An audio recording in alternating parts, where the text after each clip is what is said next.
8th grade. For a lot of students, it's just a ballot in the class popularity contest. But for me, it was life or death. Wearing a suit and tie that day, 8th grade me was appearing composed and collected. But on the inside, I was about to explode from nerves of what's to come. However, as the day went on, those nerves eased no matter the outcome that stood in front of me. That wasn't when the flyers Nate Walls made saying, "Vote for Daniel," or Mr. VP Jack Wethlin over there cracking jokes saying, "Vote Jack Daniels." Without core of love, the dedication my peers had for me. From the get-go, middle school was already scary enough, especially when it involves 3 strongholds of mighty elementary schools merging into one mega stronghold, with that sole deciding reason for it being the supreme leader of schools, being the soft serve machine we would take advantage of at lunchtime. I remember walking into school each first day, nervous buzzing, scanning a room full of people who mostly felt like strangers. But that feeling didn't last long. Because even then, you all made me feel like the king of the world. Piece by piece, each first day became a warm welcome, walking into a repetitive cycle of new faces becoming new friends. That's something that has never changed. From day one of high school, our class has definitely been a special one. We're a group made of some of the brightest minds, biggest hearts, and hardest workers I've ever known. And what really sets the class of 25 apart is that we're not just intelligent and well kept. We're really good at how to play football. And that's a rare combination, but on a real note, you're some of the kindest, soulful individuals I've ever gotten the chance to walk alongside, and I'm sure our teachers would hopefully say the same thing, but not entirely sure. Whether it was Tuesday Blues Day, cheering each other on at games dressed as Gru and Minions, or making sure Warner got a round of applause after each response in Miss Fawcett's class, I would just say we built each other up. We shared our conversations, our inside jokes, our tables, and occasionally our answers, but that's hypothetically speaking. And of course, we can't ignore what came in middle school and stealthily put our freshman year in hiatus. And a year of hybrid e-learning and much more. I don't really need to remind you what happened, but we went through it too, so I will.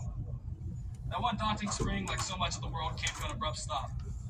High school began not with a warm welcome, but with one-way hallways, canceled dances and quarantines, and prolonged sanitation protocols.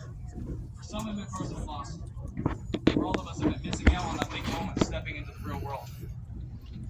But still, I'd like to say we navigated. We learned to adapt, to lean on each other until the world opened back up, and the class of 25 didn't just return, we rose. Our accomplishments speak for themselves. State championship seasons, and show choir, Emerald Suites for the second time at our class's 4 years, once to start and one to end, directed by Mrs. Archer and Emma Harden. Ava Gerald putting one big step forward for not only Pendleton, but our memorable class. Isma Gold Ratings, phenomenal theater productions by Mrs. Brown, packed basketball, baseball, and football games, alongside beautifully orchestrated concerts, unique fundraisers, a winning senior class float, and unforgettable proms. Our clubs, Beta, NHS, Student Council, FCA, have poured time and heart into serving this school in our town, all which are at soul are run by you. All you amazing graduates here alongside me today to memorialize and demonstrate what it means to be a 25 Arabian.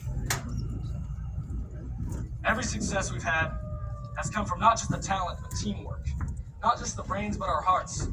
And yes, maybe a few strongly worded messages in the class office group chat. As your class president, or a few of you have derived from Paulina Scanlon, have lovingly nicknamed me Dictator Dan. I've been lucky enough to witness your greatness up close, and despite what that name implies, I'd like to think we've gotten some pretty amazing things done together. This class has always been more than a group of students. We're a family.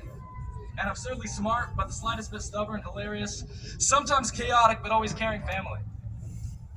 And now, even though we're heading in different directions to colleges, jobs, gap years, and to serve our country, I know we're taking that same spirit with us to new uncharted adventures. That intelligence, that compassion, that unity, I am just so honored to have grown up alongside you guys, to have laughed with you, to have led with you, and most of all, to have learned from you. Life can be dark sometimes, not just for me, but many of us. We're a beautiful blossomed power that started out so introverted, but inevitably grew to become a class superpower. Because truly, where else are bleachers so loud in the pouring rain, our canceled parades you can still feel the spirit, and and the support so strong. Thank you for letting me be your president. Even if I did earn a slightly dramatic nickname along the way, it's been the greatest privilege of my life. And no matter where we go, always be Arabians. Go class of 2025, go Arabians, and long live Dictator Dan.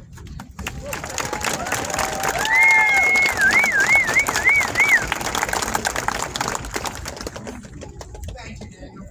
Good afternoon and welcome, everyone, to the graduation ceremony.